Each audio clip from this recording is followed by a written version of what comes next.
kid talks. He runs his mouth like I could be a starting quarterback. I'm just here so I won't get fined. How many third-string quarterbacks have you seen the media go up to today? How can we make this about Shedeur Sanders? If you saw, Shedeur Sanders gave a response to Rex Ryan, and now it did so happen to be the same day that Dillon Gabriel was named the starting quarterback. I can see how you might think that funny is money, or that money might be funny. However, nobody wants to hear from the third-string quarterback. Don't you know that? The failed head coach Rex Ryan, who could never take his 2010 Jets teams over the hump. Yeah, he's telling you, Mr. Shedeur. What do you have to say to Shedeur?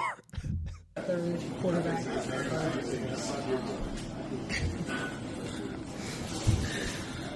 Vocally, anything to say? I guess it's not that.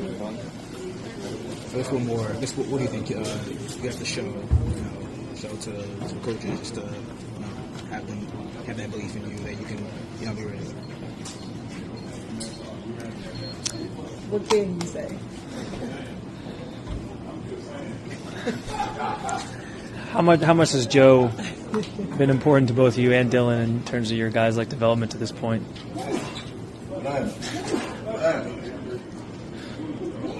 Y'all might as well. Hey, y'all might as well. Hey, you saw somebody else coming in. Hey, man, y'all might as well wrap it up, man. Y'all might as well wrap it up, man. So now, obviously, a lot of people were upset about this. A lot of people were saying that, oh my God, how immature, how this, how that, and my thing is what side is it for y'all? Is Shedeur? Does he talk too much? Does he not talk enough? Because it's so crazy. We've heard him give quotes about Joe Flacco. He said positive things about Joe Flacco.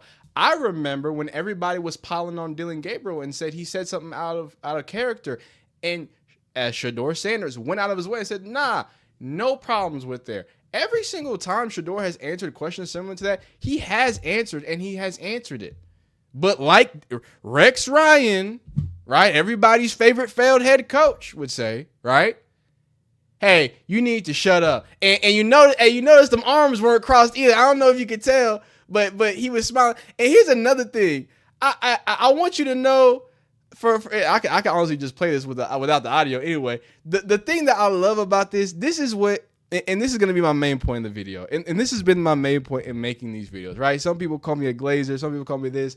I really don't care, right? I'm a sad Houston Texans fan that also loves the Sanders family, what Deion has brought to it, and the misconceptions about Shedeur Sanders. You're not going to tell me the same man that gets photographed giving back to local communities in Cleveland is the same person that's this awful person. I do, however, believe that this young man who has grown up in the shadows of the NFL, he does not take this seriously.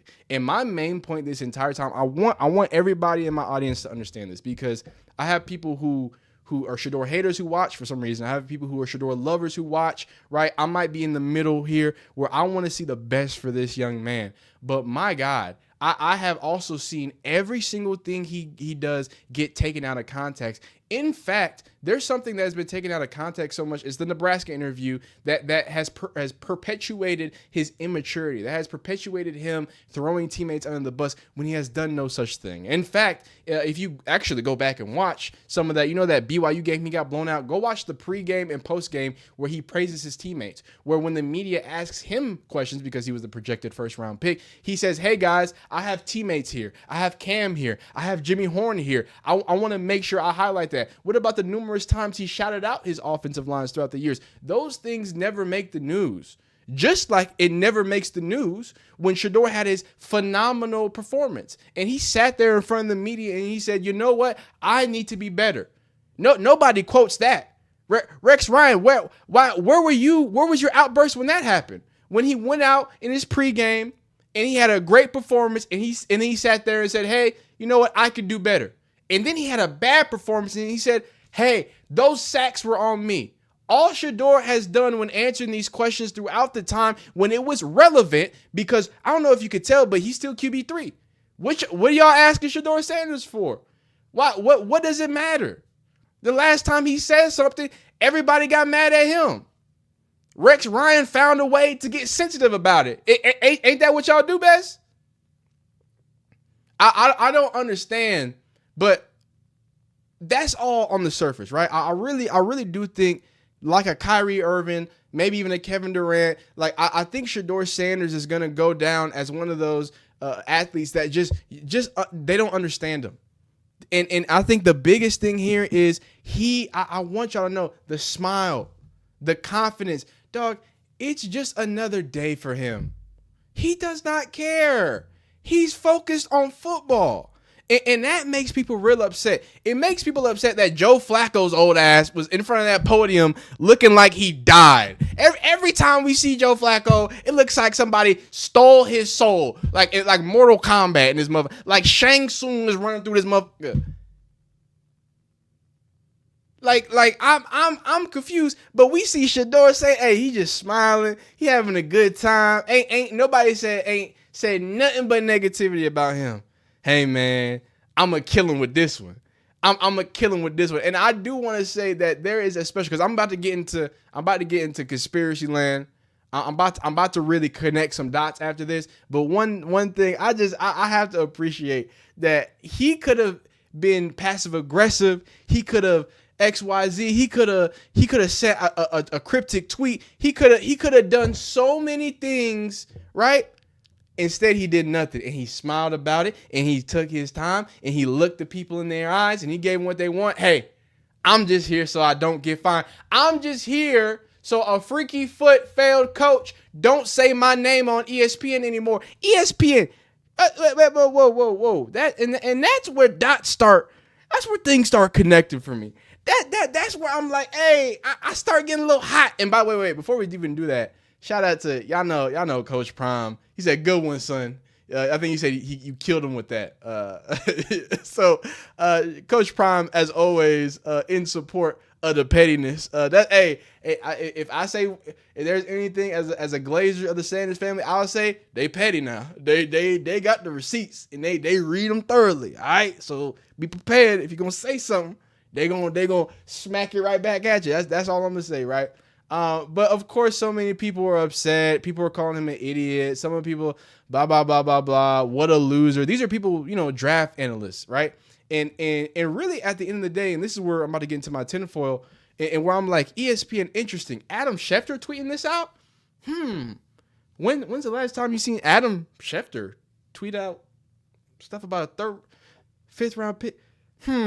And I start thinking, and before I say that, I want to say that, like my little thing that went on, Shedeur Sanders, I'm not someone who thinks that the NFL is colluding in totality against them, but I do think 3 or 4 teams probably got the ick, and that probably spread across to other people. I do think it's real easy to take him out of context. I do think he didn't go into the meetings graveling at these old white men, right? Because it's a job interview, like people say. Right? And why you have to want to be recruited? We're not recruiting you. You got to go in there and act like you want it. Shedeur haven't seen that. Shedeur been around the NFL all the time. He's not going to be beholden or tone himself down, and that's ultimately the issue. I want to stress that while I know that, like, I as a Shedeur fan, I understand what he is doing and why the NFL, I get it. I know why NFL teams label this as immature, label this as a problem. It's because they can't control it. They know it's going to generate more buzz. This is out of the ordinary, out of the usual. That's not what they want. They want a militaristic run, same style, everything. Unless you enough of a star, I need you to keep your head down. I need you to go unnoticed. And Shedeur Sanders can't do that. I'm sorry. The man's had a camera in his face since he was a child. He's been documenting his football career since the Pee Wee days, man. So no, I don't think Shedeur Sanders fits the mode of the quarterback and the QB3 and the backup quarterback. But do I care? No. because we've seen for years athletes get misrepresented, misunderstood, painted as these terrible persons. You know, the same kid that, like I said, gives his time to local communities at Cleveland. He don't post about it. Only reason you knew about it is because I found a random picture under a tweet that Shedeur didn't post that. Shedeur's been, we read or heard the other day, Darryl Reuter talked about, hey, the only leak that he's heard is that, oh yeah, Shedeur's been putting in extra work at different smaller schools. And somehow that's a problem. It never added up. So when I'm thinking of ESPN, I'm thinking about NFL, I'm thinking about why did Adam Schefter tweet this out? And then, of course, after the fact, I want to make sure we understand this. After the fact, all he did was tweet this with no context. After the Browns named Dillon Gabriel their starting quarterback, Shedeur reacted with a full mime. This is Adam Schefter. I don't want to misspeak here, but how many followers does Adam Schefter have? Well, it doesn't matter. 10,000 likes, so many, whatever. He has millions, the reach of NFL, the reach of ESPN. And instead of tweeting out in response to Rex Ryan like he did after the fact, you know what he tweets? How do you take somebody out of context that don't say nothing? He didn't say anything, and y'all took him out of context. That is so crazy to me. That is mind-boggling. They put intention. Yeah, he didn't say nothing. And y'all was like, you see? See, this is him reacting to Dillon Gabriel.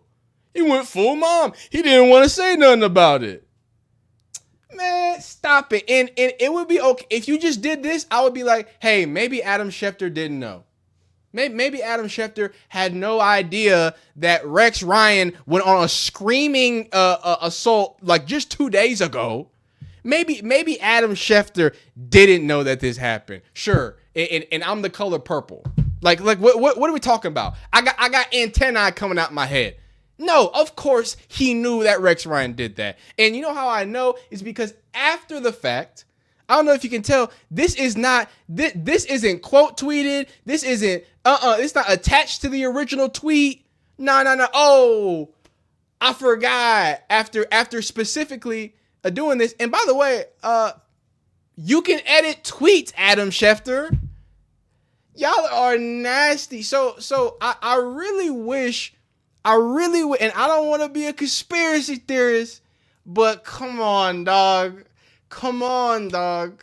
Is it Adam Schefter? Who is Adam Schefter employed by? Don't make, it better be just the NFL. First off, Adam Schefter, his follower count, because I get him. Who would have guessed it? Wait. You're telling me, first off, 11.6 million followers on X, right? Oh, does that say ESPN senior NFL analyst? Oh, who'd have thunk? So you're telling me the ESPN senior NFL analyst tweeted this out, the biggest name for both the ESPN and NFL combined, trades, transactions, official news. No, I know, I knew who he worked for. I appreciate your niece. I was just, I was being an asshole. I was being a little facetious. Tweets that out and then tweets it after, because in a world where tweets aren't editable, okay, I get it. I don't know why you don't quote tweet it, so the people who see the tweet see this attached to it, and they're like, oh, okay. But you and I both know tweets are editable. So yeah, he left it like this.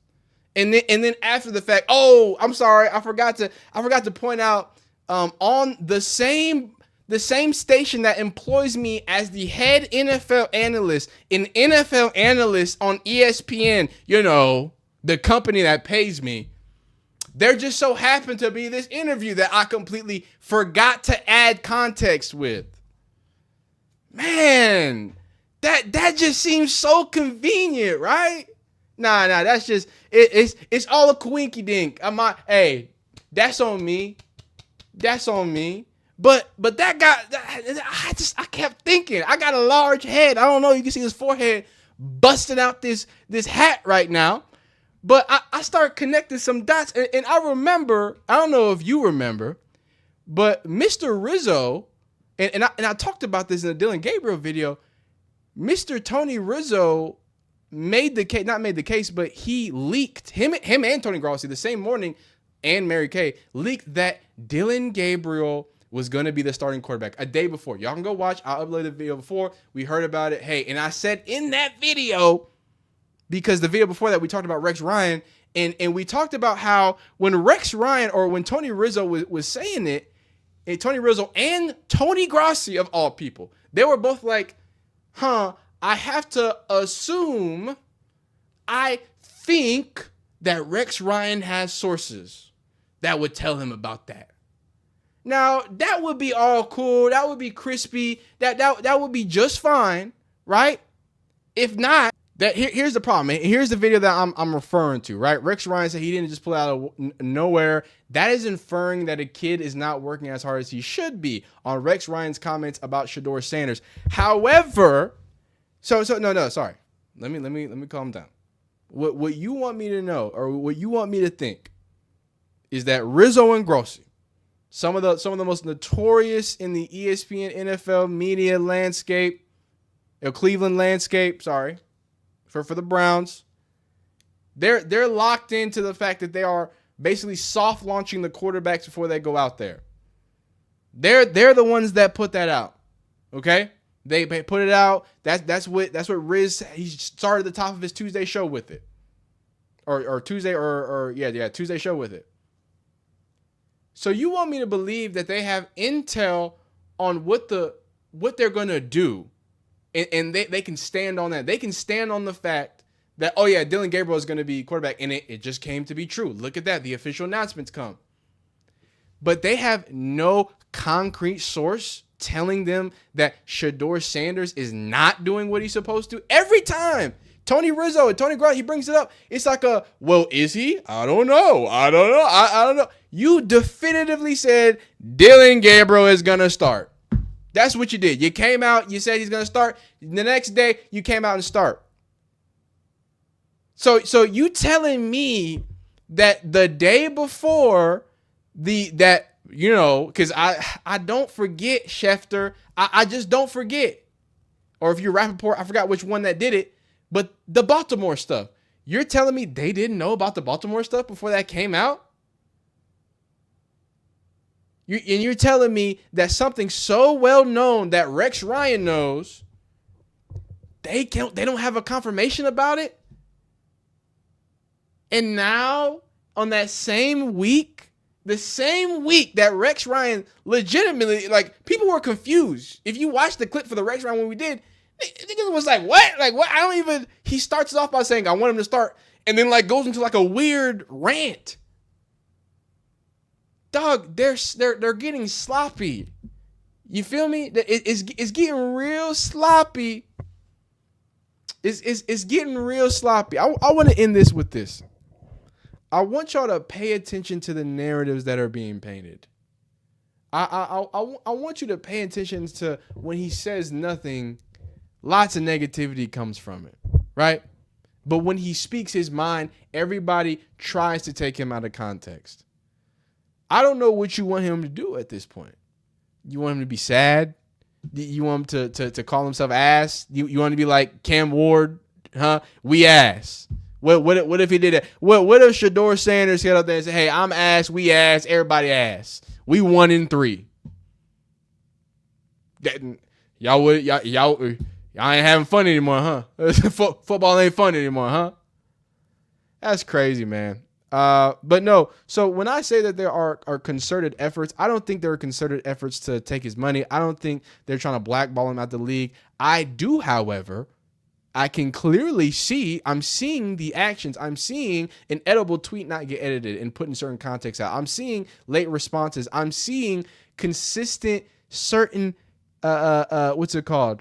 Propaganda coming from ESPN and NFL sources. I'm seeing a 3rd round pick interview get retweeted by in the ESPN senior analyst. I'm seeing y'all yell at Shedeur fans. Hey, Shedeur's a bum.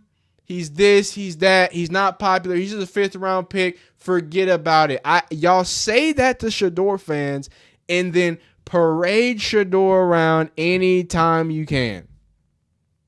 Every time you can. It's just crazy. It's absolute madness. But hey, man, y'all let me know. Make sure you go check this out. Watch it. See if you like it or don't like what Shedeur didn't have to say. Obviously, Dion responded. Some of the people responded as well. Dylan Gabriel named the starter. They asking Shedeur how he feel instead of giving all the new starting quarterback all this attention. And that's where I want to end this because I'm sure we're going to start about this again. But the thing that as a Browns fan, you should be really upset about is the fact that y'all just got a new starting quarterback. You know what I did on the video that I uploaded earlier? I went and we went through Dylan Gabriel's offensive coordinator lineage. We talked about Will Stein. I educated my audience, if they weren't already educated, about the offensive systems that Will Stein and the quarterback, and offensive schemes that helped Bo Nix flourish and have high career years, that allowed Dylan Gabriel to lead in almost every single statistical category in the Big Ten from a passing aspect. I know he did have 6 seasons, but he is, in fact, the leader in college football FBS passing touchdowns. Like, did any of these people say that? Did Adam Schefter have it? You know what? That's what we're gonna do. Did Adam Schefter tweet out, "Hey, by the way, Dylan Gabriel, the new starter, he's actually a historically great college football player. Let me see." Nope. I see. But what do I do see? I see a tweet. Oh, I'm sorry. Video's gone too long. I see a tweet of Adam Schefter making fun of the Browns. Okay, that's cool. So Adam Schefter makes fun of the Browns. He makes your quarterback look nasty. And I don't see nothing. Joe Flacco, nope. For the second straight week, last week, nope. Change the Cleveland veteran in favor of the Rick quarterback. Nope. So I have no statistics. No, he's this, he's that. This is what he's done. He's from Oregon. Not even where nothing. But I tell you what, they sure did get the 3rd string quarterback tweet out though. Hey, welcome to sports media. Welcome to it. Welcome.